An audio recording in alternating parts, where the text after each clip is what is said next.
The cold night stretched wide across the alien plains, a sky drenched in strange colors that never belonged to Earth. Her stepmother's words still burned like acid in her chest. Asterisk, you are nothing to me. Leave.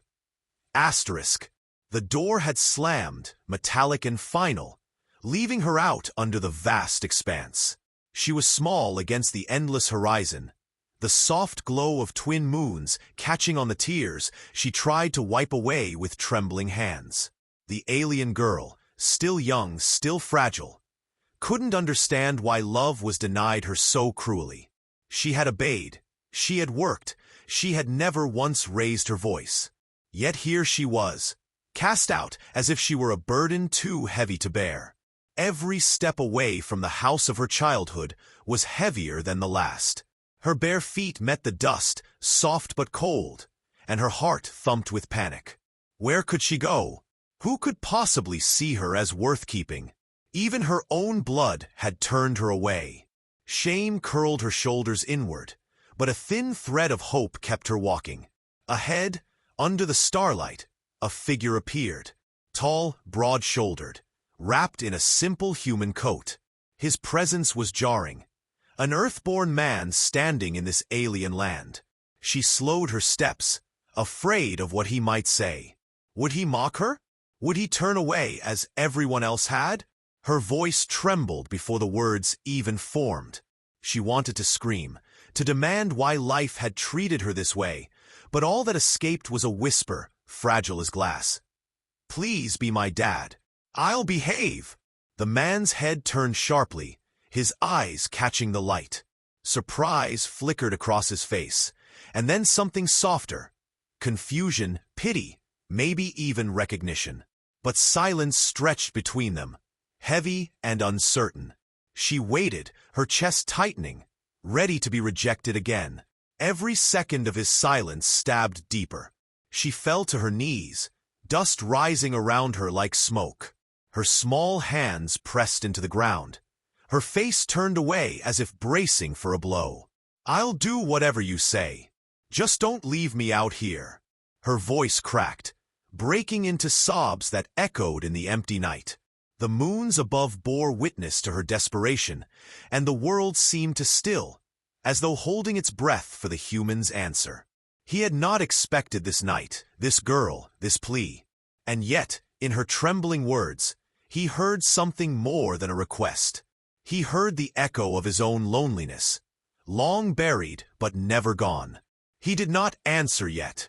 He only stepped closer, his shadow folding over her broken figure. For the first time since the door slammed shut behind her, she felt the faintest warmth of possibility, that maybe she was not alone after all. Section 1 ends here. Approximate. 1,000 words target reach through full expansion in pacing and description. Later sections will build on this emotional arc. The man stood there, silent, as the alien girl's words trembled into the night. For a moment, she thought he might laugh, or worse, walk away. But instead, he crouched down, his eyes softening, the corners of his mouth twitching as if he didn't know whether to frown or smile. The cold wind blew across the plains, rustling the silver strands of her hair, carrying the faint scent of burning metal from the home she'd just been exiled from. Be your dad, he repeated slowly, his voice deep but gentle. You don't even know me. She lifted her head, her eyes shimmering like molten glass under the starlight. I don't need to know you, she whispered. I need someone who won't leave me. Someone who can see me. The man exhaled, as if he'd been holding his breath. His gaze darted toward the horizon, to the faint glow of the city domes far away. Kid, I'm not good at this. I didn't even do right by my own family. He swallowed, his jaw tightening. Why would you want me? She blinked at him, confused. Because you looked at me different. You didn't look at me like I was filth. The words landed heavier than the desert air. His hand, rough, callous from work, hovered for a moment before he reached out, brushing away one of her tears. His touch was clumsy but kind, and she flinched only for a second before leaning into it. I don't even know your name, he said. She hesitated.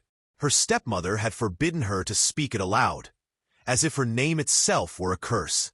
But here now, with this human kneeling before her, she felt something break loose inside her. My name is Leora, she said, the syllables carrying both defiance and longing. Leora, he repeated. It sounded different when he said it. Warmer, like it finally belonged to her again. They sat in silence for a while. The desert night was vast, broken only by the hum of distant starships departing from the port. She wrapped her arms around her knees, still trembling. He finally shrugged off his coat and draped it around her shoulders. The fabric was too big, swallowing her small frame, but the weight of it steadied her. You're freezing, he said quietly. Her throat tightened. No one had cared if she was cold before. Why would she send you out here? He asked, still crouched by her side. Because I'm not hers, Leora whispered. Because she hates what I am. She said I'd ruin her life. That I wasn't worth the food I eat. His eyes darkened. He didn't know this girl, didn't even understand the full story yet, but he knew the sting of rejection. He had buried his only daughter years ago, and though this girl was nothing like her, her eyes glowed, her skin shimmered faintly, her voice carried an alien timbre. Something in her pain felt too familiar. He stood and extended a hand. Come on. She stared at it, uncertain. You don't mean it. You'll throw me away too. I don't throw people away, he said. His voice cracked on the words. Not anymore. Slowly, as though afraid the moment would shatter, she placed her trembling hand in his. He pulled her gently to her feet. Her knees wobbled, but he steadied her, keeping his hand over hers. She looked up at him, eyes searching, and for a moment it seemed like she might smile. But then the sound of engines roared in the distance. Two sleek crafts, metallic wings cutting through the night, were approaching from the direction of her stepmother's estate. The lights on their underbellies scanned the ground, seeking her out. Fear surged back into her chest. Her stepmother had sent hunters. They'll kill me, she whispered, voice barely audible. They said no one can know I exist. If they find me with you, they'll kill you too. The man's hand tightened around hers. Then we'd better not let them find us. He pulled her into the shadows of the jagged rocks nearby, crouching low as the ships swept past. The air trembled with the force of their engines, sand and dust whipping across their faces. Leora squeezed her eyes shut, whispering words in her own language, a prayer or a plea, he couldn't tell. The sound was oddly beautiful, like a song carried on the wind. When the ships roared past without noticing, she let out a ragged breath. Her knees gave way, and she sank back to the ground. They won't stop. They'll keep looking. I don't know where to go. He crouched again, meeting her eyes. Then you come with me. I don't care who your stepmother is. I don't care what you are. You're not alone anymore. Her breath caught in her throat. For the first time, something like light flickered in her expression. Not the glow of her alien eyes, but something deeper, more fragile, more human. You mean it? He nodded. Yeah. I don't know what it means yet. But if you need a father, I can try. The words hung in the night like a vow, fragile but real. She clutched the coat tighter around herself, leaning ever so slightly closer to him, as if the warmth she sought was finally within reach. From above, the ships circled back, their searchlights sweeping. The man stood tall, his jaw set. We'll need to move, he said. But don't worry, Leora. They're not taking you again. Something stirred in her then, an ember of trust, a dangerous thing to give. But she gave it anyway. The night was no longer just exile. It was the beginning of something else. Something unknown, terrifying, and yet filled with the promise of a bond she had longed for all her life. Section 2 complete. Almost equals 1,000 words. Do you want me to carry this into Section 3 now, with rising tension and a big confrontation? Or pause here so you can adjust the direction. The desert was not silent anymore. The hum of the hunter crafts grew louder as beams of white light swept across the sand, scouring for any trace of her. Leora's fingers dug into the man's sleeve, her chest rising and falling too quickly. He didn't flinch, just pressed a steadying hand to her shoulder. "Look at me," he whispered. She hesitated, then lifted her glowing eyes. "If we run together. If we hide together. You ask me to be your father. I don't take that lightly." The words sank deep into her heart. A fragile warmth spread inside her, battling the cold of abandonment. She wanted to believe him. She wanted to trust. But the memory of her stepmother's sneer, asterisk, "You'll never belong," asterisk, still echoed. "What if they find us?" she asked. "Then they'll have to go through me first." His tone was steady, iron behind the softness. The crafts landed in the distance, engines kicking up waves of sand. Silhouetted figures emerged, armored and tall, their weapons glowing faintly. Leora recognized them immediately. Her stepmother's enforcers, ruthless and loyal to a fault. The man pulled her close. "I know a place. It's not far, but we've got to move now." They ran. The desert floor stretched endlessly, every step sinking into dust, every heartbeat a hammer in Leora's ears. She wasn't used to running like this, her legs trembling, lungs burning.